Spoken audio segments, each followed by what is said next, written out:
بسم اللہ الرحمن الرحیم نحمدہ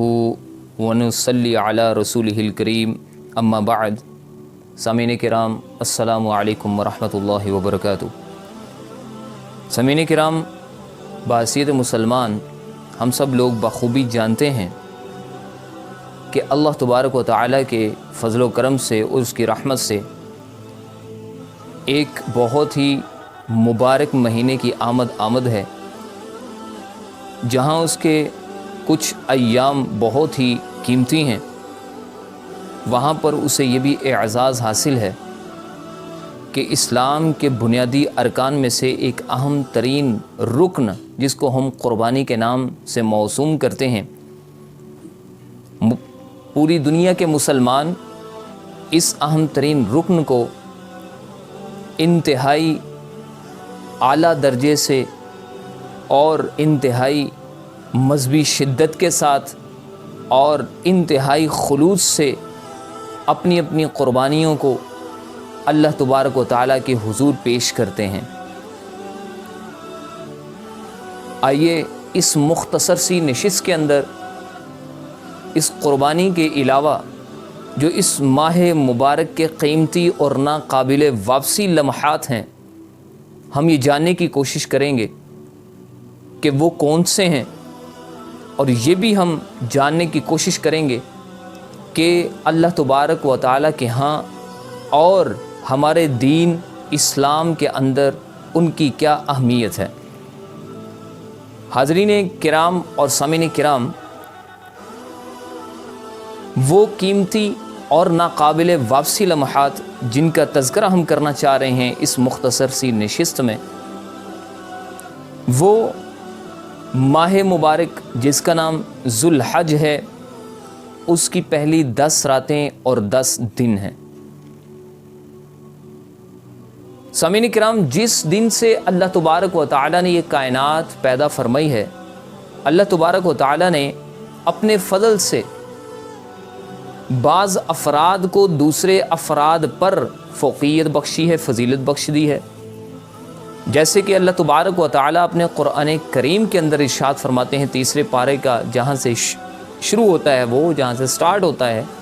اللہ تبارک و تعالیٰ ارشاد فرماتے ہیں تِلْكَ الرُّسُلُ فَضَّلْنَا بَعْضَهُمْ عَلَى بَعْضٍ، کہ ہم نے پیغمبروں کو، جو کہ اس دنیا کے سب سے اعلیٰ ترین اور برگزیدہ ہستیاں سمجھی جاتی ہیں، ان کو بھی اللہ تبارک و تعالیٰ نے ایک دوسرے پر فضیلت سے نواز دیا ہے. حاضرین کرام اور سامعین کرام، میں یہاں پر ایک بڑی اہم بات آپ سے شیئر کرنا چاہوں گا، اور وہ اہم بات یہ ہے کہ پورے قرآن کے اندر اللہ تبارک و تعالیٰ 2 لفظ استعمال فرماتے ہیں، فضل اور رحمت. فضل اور رحمت میں کیا فرق ہے؟ رحمت یہ ریلیٹڈ ہوتی ہے کسی کام سے، اور اس کے رپلائی میں یہ اس شخص کے حصے میں آتی ہے. اللہ تبارک و تعالیٰ جس طرح قرآن مجید میں ارشاد فرماتے ہیں کہ اطیعوا اللہ و اطیعوا الرسول لعلکم ترحمون، کہ رحمت اس وقت آئے گی جب تم اللہ اور اس کے رسول کی اطاعت کرو گے. اس کا مطلب ہوا کہ رحمت ریلیٹڈ ہے اطاعت سے. اگر یہ سوئچ آن نہیں ہوگا تو رحمت بھی نازل نہیں ہو سکتی. جبکہ فضل یہ اس کا الٹ ہے، اس کا اپوزٹ ہے، کہ اللہ تبارک و تعالیٰ رحمت کو ریلیٹ کر رہے ہیں لیکن فضل کو اپنی جناب سے ریلیٹ کرتے ہیں، کہ جس کو میں چاہتا ہوں، ذالک فضل اللہ یؤتیہ من یشاء، جس کو اللہ چاہتا ہے اپنے فضل سے نواز دیتا ہے. تو یہاں پر جو میں لفظ استعمال کر رہا ہوں یہ فضیلت کا لفظ ہے، کہ تلک الرسل فضلنا بعضهم علی بعض، یہ میں نے اپنی جناب سے بعض پیغمبروں کو دوسرے بعض پیغمبروں پر فوقیت عطا فرما دی. اسی طرح اللہ تبارک و تعالیٰ نے بعض مقامات کو بعض مقامات پر فضیلت بخشی ہے، کہ جس طرح ہم یہ دیکھتے ہیں کہ اللہ تبارک و تعالیٰ نے مساجد میں نماز پڑھنے کو، جماعت کے ساتھ نماز پڑھنے کو فرمایا، کہ جو ایک نماز پڑھے گا مسجد کے اندر جماعت کے ساتھ، اس کو اللہ تبارک و تعالیٰ 27 نمازوں کا ثواب عطا فرماتے ہیں. ایک بندہ گھر میں نماز پڑھ رہا ہے، اس کی نمازیں صرف ایک ہی گنی جائے گی اس کی نماز، اور ایک بندہ مسجد کے اندر نماز پڑھتا ہے تو وہ 27 گنا بڑھ جاتی ہے. اور ایک بندہ مسجد نبوی کے اندر نماز پڑھتا ہے، 50,000 نمازوں کا ثواب ملتا ہے. اب یہ مقام چینج ہوا تو اس کی فضیلت بڑھ گئی. اور ایک بندہ مسجد حرام کے اندر نماز پڑھتا ہے تو وہ ایک نماز 1,00,000 مقبول ترین نمازوں کے برابر شمار ہوتی. تو یہ بھی اللہ نے فضل عطا فرمایا، اپنے فضل سے اپنی جناب سے ان کو اللہ تبارک و تعالیٰ نے ایک دوسرے پر فضیلت عطا فرما دی. بالکل اسی طرح بعض اوقات کو اور بعض ایام کو اللہ تعالیٰ نے دوسرے بعض اوقات اور بعض ایام پر فضیلت اپنی جناب سے عطا فرمائی. اب یہ جو ماہ مبارک کے پہلے 10 دن اور 10 راتیں جو ہیں، یہ جو ان کو اللہ تبارک و تعالیٰ نے فضیلت عطا فرمائی ہے، قرآن مجید میں 30واں پارہ سورۃ الفجر کے اندر اللہ تبارک و تعالیٰ نے ارشاد فرمایا والفجر ولیال عشر، کہ مجھے قسم ہے فجر کی، یہ اپنی ایک تفسیر رکھتی ہے، اور مجھے قسم ہے 10 راتوں کی. یہاں پر اللہ تبارک و تعالیٰ نے یہ ذوالحجہ کی 10 راتوں کی قسم کھائی ہے. یہاں پر یاد رکھیے گا کہ قسم کھانا عمومی زندگی کے اندر یہ کسی بات کو پختہ کرنے کے لیے کیا جاتا ہے، یہ والا عمل. لیکن اللہ تبارک و تعالیٰ قرآن مجید میں خود اپنے لیے ارشاد فرما رہے ہیں ومن اصدق من اللہ قیلا، اللہ سے زیادہ سچی بات کس کی ہو سکتی. تو یہاں پر قسم کیوں کھائی؟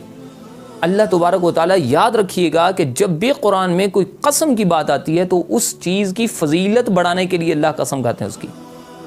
نہ کہ بات کو پختہ کرنے کے لیے، کیونکہ اللہ تعالیٰ تو تمام عیبوں سے پاک ہے. تو یہاں پر اللہ تبارک و تعالیٰ نے ولیال عشر کہ 10 راتوں کی مجھے قسم ہے، اس کا مطلب ہے ان کی فضیلت زیادہ بڑھائی. اور یہاں پر 10 راتوں سے مراد ذی الحجہ کی پہلی 10 راتیں. اب یہ میں اپنی بات سے نہیں کہہ رہا، آئیے اس دور میں چلتے ہیں جس دور میں تفسیر اللہ کے نبی کیا کرتے تھے، اور صحابہ کرام رضوان اللہ تعالی علیہم اجمعین ان کی مجلس کے اندر، ان کی صحبت میں بیٹھ کر اس تفسیر کو اپنے ذہنوں کے اندر محفوظ کیا کرتے تھے. اس دور میں چلتے ہیں، اور اس دور کے بڑے مفسر قرآن جناب حضرت عبداللہ بن عباس رضی اللہ تعالی عنہ، ان کے ساتھ حضرت قتادہ، حضرت مجاہد اور دیگر ائمہ تفاسیر بھی یہ ارشاد فرماتے ہیں کہ یہاں ولیال عشر سے مراد یہ ذی الحجہ کی 10 راتیں ہیں. اور اس کو مزید پختہ کرتی ہے ایک اور بات کہ جو ترمذی شریف کے اندر ایک روایت ہے جناب حضرت ابو حریرہ رضی اللہ تعالی عنہ سے، وہ یہ ارشاد فرماتے ہیں کہ جناب نبی کریم صلی اللہ علیہ وآلہ وسلم نے ارشاد فرمایا کہ اللہ تعالیٰ عبادت کرنے کے لیے اللہ تعالیٰ کو جو دوسرے عام ایام ہیں ان میں سے سب سے زیادہ محبوب جو دن ہیں وہ ذی الحجہ کا عشرہ ہے، ذی الحجہ کا پہلا عشرہ ہے. اور اللہ تبارک و تعالیٰ کے نبی نے مزید ارشاد یہ فرمایا کہ اس مہینے کے پہلے جو 10 دن ہیں اور 10 راتیں ان کی فضیلت کیا، پہلے 10 دنوں میں سے کسی ایک دن کا بھی روزہ رکھ لینا 10 ایک پورے سال کے روزہ رکھنے کے برابر ہے، اور اس کی ایک رات میں عبادت کرنا یہ لیلۃ القدر میں عبادت کرنے کے برابر شمار ہوتی. اب 10 جو راتیں ہیں اور 10 جو دن ہیں، اللہ تبارک و تعالیٰ کے نبی نے اپنی حدیث مبارکہ سے ان کی اہمیت واضح کر دی ہے، تاکہ میری آنے والی جو امت ہے، قیامت تک جو افراد آئیں گے، ان کے لیے ایک روز روشن کی طرح اس کی فضیلت یہ واضح ہو جائے، تاکہ وہ اپنے دیگر کاموں کو چھوڑ کر ان قیمتی اور ناقابل واپسی لمحات کو قیمتی بنانے کی کوشش کر لیں. اللہ تبارک و تعالیٰ سے دعا ہے کہ اللہ تبارک و تعالیٰ ہمیں جناب نبی کریم خاتم النبیین، اللہ تبارک و تعالیٰ کے محبوب ترین محمد الرسول اللہ صلی اللہ علیہ وآلہ وسلم کے اس فرمان کو سمجھنے کی اور اپنے عمل میں لانے کی توفیق عطا فرمائے. اس سے اگلی ویڈیو کے اندر ہم یہ بات کرنا چاہیں گے آپ سے کہ ان ایام کو کیسے گزاریں گے، تاکہ ہم سیکھ کر ان ایام کو اچھے طریقے سے گزارنے کے ساتھ ساتھ دوسروں کو بھی اس پر آمادہ کرنے کی کوشش کریں. اللہ تبارک و تعالیٰ سے دعا ہے کہ اللہ تعالیٰ ہمیں عمل کی توفیق سے نوازے. وآخر دعوانا ان الحمد للہ رب العالمین.